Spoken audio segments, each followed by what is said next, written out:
हमारे ग्रंथ भी कहते हैं आपने जो जीवन में कमाया है पैसा उसके 4-5 हिस्से कीजिए, नहीं तो बाद में धक्के ही खाओगे, ये समझ लेना था। बाद में तो सब बच्चों के ही लिए है, लेकिन अपने होते होते मुंह टकाना बनना पड़े, मुंह चिताना बनना पड़े। सौमती अमावस्या नहाने को जाना है आपको, और बच्चों से मांगे तो बच्चे तो दे तो देंगे, द्वारा मांगोगे तो कहोगे मम्मी बहुत हाथ खोला है। पति दे देगा, कभी आपसे हिसाब नहीं मांगेगा। और बच्चों ने लग के 5-4 बार दे दिया तो 6वीं बार में देखना आपसे हिसाब मांग लिया जाएगा। और पैसा बचा करके रखना, भागवत कहती है अपराध नहीं है, ये बहुत बड़ी समझदारी है। ग्रंथ की बात मानो, मैं आपको बहका नहीं रहा हूं। बचा करके रखिए अपनी वृद्धावस्था के लिए। आपने पूरे जीवन में 1 लाख रुपया कमाया, उदाहरण के तौर पर बच्चों को देने का अधिकार सिर्फ 20,000 रुपया, 5 में से 1 भाग है। 1 भाग उनको छत मकान वगैरह दे दीजिए, 1 भाग उनको नकदी में दे दीजिए, 1 भाग अपने बुढ़ापे के लिए, वृद्धावस्था के लिए जरूर रखिए, जिससे आप दान पुण्य कर सकें। कल ही तो मैंने बताया था कि बुढ़ापे में परमार्थ प्रिय होना चाहिए।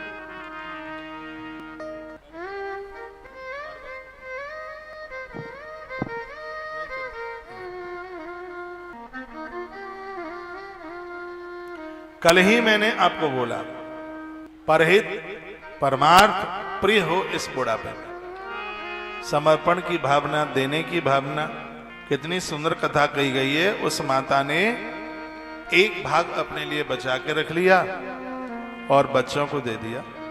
पुत्रों का हित चाहने वाली वह माता अपने बालकों का लालन पालन उसने बड़े ढंग से किया। पुत्रों के बड़े हो जाने पर उसने वह धन का बंटवारा कर दिया। धन अपने सामने ही बांट के जाइए, ये भी ग्रंथ कहता है, बाद में लड़ाई झगड़े ना हो।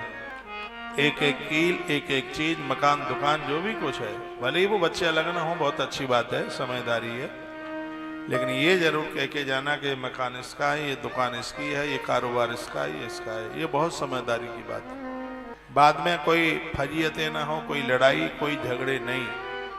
और ये आप निर्णय करके आप दे देते हैं तो ये आपने अच्छा किया है। ये कोई ऐसा नहीं है कि आपने कोई कुछ ऐसा गलत कर दिया, नहीं, ये होना चाहिए। और बच्चों के लिए भी कहा गया जब तक माता पिता हैं तब तक चूल्हा दूसरा ना हो, घर का मंदिर दूसरा ना हो, एक ही मंदिर हो और एक ही चूल्हा चौका हो। जिस घर में ऐसे आनंद के साथ में बच्चे जीवन जीते हैं उसे आप मृत्यु लोक नहीं, उसे आप भगवान का धाम कह सकते हैं, उसे स्वर्ग लोक कह सकते हैं, वैकुंठ कह सकते हैं। उसे आपको तो ताली बजानी नहीं है, चाहे जितनी बढ़िया बात बोल दो। एक दिन की बात थी, मैया मर गई। बच्चों को लगा कि मां मर गई, रोए गर्राटे पड़े, सब रोने लगे, लेकिन वो तो मर के जिंदी हो गई दोबारा, प्राण लौट के आ गए। बच्चे दौड़कर मां के पास आए तो मां गड़गड़ा रही थी। प्राण निकलते कहाँ हैं हाल, निकलते नहीं है ना प्राण हाल। तो बच्चे चारों ही आ गए। यदा प्राणन्न मुमुचे माता देवा तयोस्य च तत दृष्ट्वा जननी कष्टम पुत्र का बुचतुस्तदा। कहते हैं कि बहुत भारी, तो फिर अभी इनको भोजन कराओगे तो कथा बंद करेंगे। जैसे ही कथा छूटेगी तब आप सब भोजन करके ही जाएंगे, प्रसाद पाके जाएंगे, बिना भोजन के कोई नहीं जाएगा। सबके लिए भोजन प्रसाद की व्यवस्था है। ठाकुर जी की रसोई भगवान महादेव का प्रसाद है, सब खा के जाना। जब खा के जाओगे तो बहुएं पूछेंगी माँ जी भोजन कर लो, कह देना बेटा आज तो डकार आ रही है, आज नहीं करना तो कल ही करना। वैसे बहुएं तो अभी घर में होंगी नहीं, आपको ही जाके बनाना पड़ेगा। बहुएं तो गई होंगी इस समय पियर, अभी तो बहुएं माँ से जाके घुट घुट के बतरा रही होंगी। सास की तो ज्यादा ही चर्चा कर रही होंगी, ससुर की चर्चा, जेठानी की, देवरानी की, बच्चों की।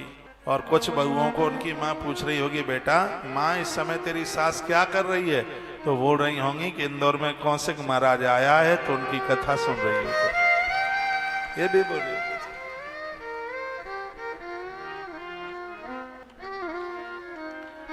तो उन बहुओं की माँ क्या करेगी, अरे अरे अरे कौशिक महाराज तो बड़ी अच्छी बात बताता है, उसकी तो कथा मैं भी 9:30 बजे से सुनती हूँ। हाँ।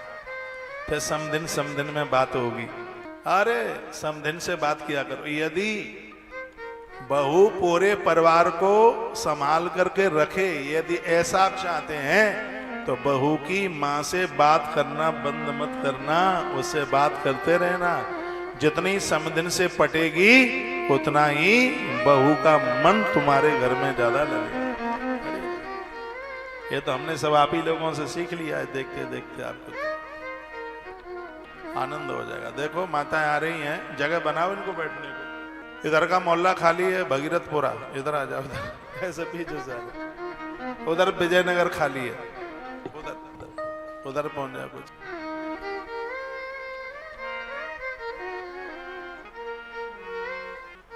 एक और पड़ता था वो साईं मंदिर के पास, वो मील बंद, कौन सी कॉलोनी वो मील, मालवा मील, हाँ मालवा मील, वो मालवा मील खाली है, उधर बैठ जाए, उधर बैठ जाए।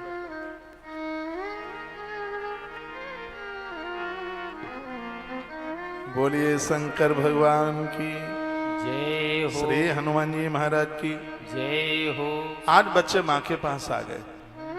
माँ बहुत कष्ट में थी, प्राण निकल नहीं रहे थे। व्यक्ति को जन्म लेने में 9 महीने लगते हैं, सुनिए, तो मरने में 6 महीने लगते। 6 महीना लगता है मरने में, प्राण हाल नहीं निकलते, बहुत कष्ट होता है। जितना कष्ट प्राण निकलने में होता है, दुनिया में इतना कष्ट कहीं होता ही नहीं। इतना दान पुण्य भजन किया जाता है सिर्फ इसलिए क्योंकि प्राण बिना कष्ट के निकल जाएं, दिक्कत ना हो, परेशानी ना हो, भारी कष्ट होता है। कितना कष्ट होता है, 20 करोड़ बिच्छू एक संग डंक मारे, उससे जितनी वेदना होती है उससे भी ज्यादा वेदना मरते समय होती है। इसलिए मृत्यु को सुधारने के लिए ये जितना भी दान पुण्य तप और भजन किया जाता है, इसलिए मेरी बात मान लो, आपने बड़ी मेहनत है। अब तो परिवार छोटे से हो गए हैं। जब जॉइंट फैमिली थी, 5 किलो आटे की रोटी आपने चूल्हे पर, जब तो सिलेंडर भी नहीं होते, इतनी मेहनत की। अब पसीना चुचा रहा है, ऊपर से छुटिया से लेके तलवे तक, और भरी दोपहरी में 2 बजे चूल्हे पर बैठी हैं, रोटी बना रही हो। मैं तो ऐसे बोल रहा हूँ जैसे आपको देख ही आया क्या बनाते हुए। इतना आपने, इतनी मेहनत, गैया भैंस का काम किया, इतना बड़ा परिवार था सबके लिए, आप इतना जीते रहे, इतनी आपने मेहनत की। एकांत में अकेले में बैठ करके पूछना अपने आप को, क्या मिला? ठन ठन पाल मदन गोपाल, कुछ भी नहीं, कुछ नहीं। ये जरूर मिला, एक बहू कहती है मम्मी तो उसे ज्यादा चाहती है, वो कहती है माँ उसे ज्यादा चाहती है। गालियां जरूर मिली हैं और कुछ नहीं, बुराइयां जरूर मिली हैं, जिसने पूरा जीवन खपा दिया तुम्हारे लिए, तुम्हारे पति के लिए जीवन जीने के लिए। अब तुम्हारे बच्चों के लिए जीवन जी रही है। अपने लिए तो वो कभी जिंदगी जी ही नहीं पाई, उसे बुराइयों के अलावा मिला क्या? आग्रह पूर्वक निवेदन है, मुट्ठी भर जिंदगी है, चला गया जीवन, बचा खुचा जीवन है, ईश्वर के साथ जोड़ दो। कुछ घंटे भगवान के लिए निकालो, पुराण पढ़ो, ग्रंथ समझ में ना आवे तो ही पढ़ो, यही आपका परिवर्तन कर देगा। शिव महापुराण पढ़ो, पद्म पुराण पढ़ो,